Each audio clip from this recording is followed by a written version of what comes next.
18 फरवरी 2020। अस्सलाम वालेकुम मेरे दोस्तों, सजनों और बेलियो। मैं हूं इज़हार अहमद और वेलकम करता हूं आपको किचन गार्डनिंग चैनल पर। बाहर के दिन शुरू हो चुके हैं। अनार के पौधे की नई नई शूटिंग्स निकलना शुरू हो गई हैं। ये आप देख सकते हैं कितने खूबसूरत अंदाज से सूखी ब्रांचेज़ में से नए पत्ते आना शुरू हो गए हैं। अब ये भी फ्यूचर में लंबी लंबी ब्रांचेज़ बन जाएंगी और हो सकता है इनको फ्रूटिंग भी हो। लेकिन आज हम इनकी कुछ कलमें लगाने वाले हैं। इनकी कलम यंगर शूट लें या फिर मोटे वाली शूट लें, दोनों ही चल जाती हैं। मैं लेने वाला हूँ इस बार इनकी पतली ब्रांचेस।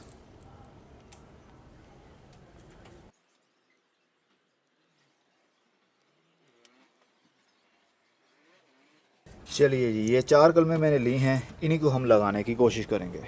जब तक हमने मिट्टी की प्रिपेयरिंग करनी है तब तक इन कलमों को हम पानी के अंदर डिप कर देंगे ताकि इनको पानी की कमी ना हो जाए। इनको लगाने के लिए मैं छोटे छोटे से गमले इस्तेमाल कर रहा हूँ। इनके अंदर एक एक कोकोनट हस्क का पीस मैं रखूँगा ड्रेनेज को कवर करने के लिए।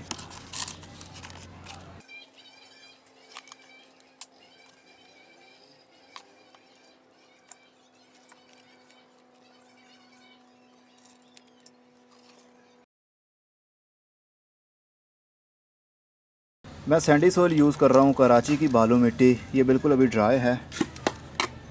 आप ओनली पंजाब की जो बालू मिट्टी अगर आपके पास है तो वही यूज़ करें जो नर्सरी से आपको मिलती है। इसके अंदर कोई भी खाद मिक्स नहीं होनी चाहिए, सिर्फ़ और सिर्फ मिट्टी ही होनी चाहिए।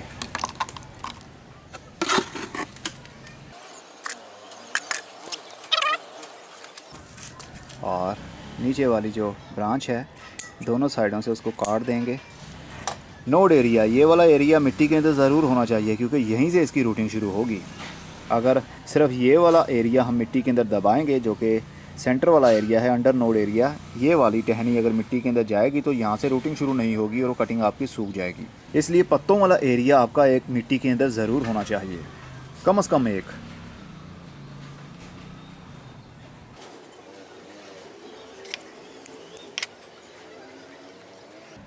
पत्ते साथ में नहीं होने चाहिए, नहीं तो फंगस लग जाता है। अब जल्दी से इसको पानी देते हैं क्योंकि मिट्टी बिल्कुल खुश्क है।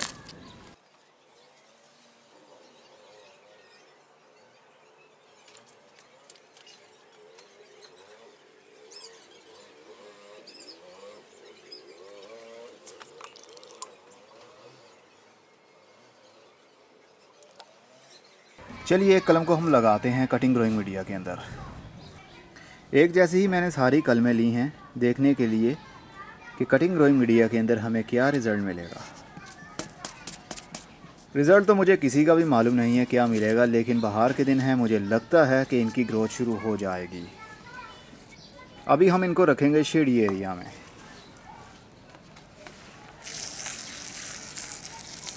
अंधेरे में नहीं रखना है, ब्राइट लाइट में रखना है। जहाँ पर ये अभी पड़े हुए हैं यहाँ पर ब्राइट लाइट आ रही है, थोड़ी सी धूप है, लेकिन पौधों की छाँव के नीचे इसको रख दें कुछ दिनों के लिए, एक हफ़्ते के लिए रख दें। तो जैसे ही एक हफ़्ता पूरा हो जाए इनको हल्की हल्की धूप में आप रख सकते हैं, क्योंकि इनकी अनार की सही ग्रोथ तो धूप में ही चलती है। गर्म मौसम होगा तो इसकी ग्रोथ सही अंदाज से बढ़ती रहेगी।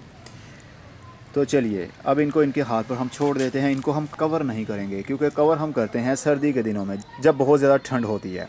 तो अब तो ठंड तो है ही नहीं इतनी। आइडियल मौसम है, नई नई शूट्स निकल रही हैं, बाहर के दिन है, 18 फरवरी है। देखते हैं क्या रिज़ल्ट मिलता है। अगर आप भी कलमें लगाना चाहते हैं तो जल्दी से लगा लीजिए, चाहे वो अनार की कलम हो या फिर अंगूर की। वैसे अंगूर की कलमें जनवरी के महीने में लगाएं तो अच्छा रिज़ल्ट पाते हैं हम, लेकिन हमारे पास थी ही नहीं तो कहाँ से लाते। अब अनार की ग्रोथ शुरू हुई तो मैंने सोचा क्यों ना इसकी कलमें लगा ली जाएँ। ये है वाइट कलर का अनार जिसको बदाना कहते हैं, मीठा अनार। इसको आज तक अनार लगा तो नहीं है, लेकिन जहाँ से लिया था उन्होंने कहा था ये वाइट अनार है। तो चलिए कोई सा भी अनार सही है, तो पौधा ना हो सकता है ग्रोथ कर जाए। आप भी लगा लीजिए। आपके इलाके में, आपके टाउन में कहीं ना कहीं तो ये पौधे लगे ही होंगे अनार के, नई शूटिंग्स निकल रही होंगी।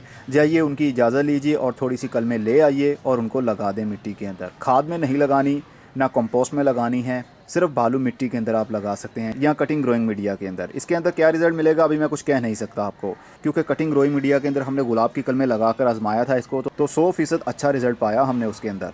तो उम्मीद है अनार की कलम भी चल जाएगी इसके अंदर। अब मैं चलता हूँ, खुदा हाफिज़।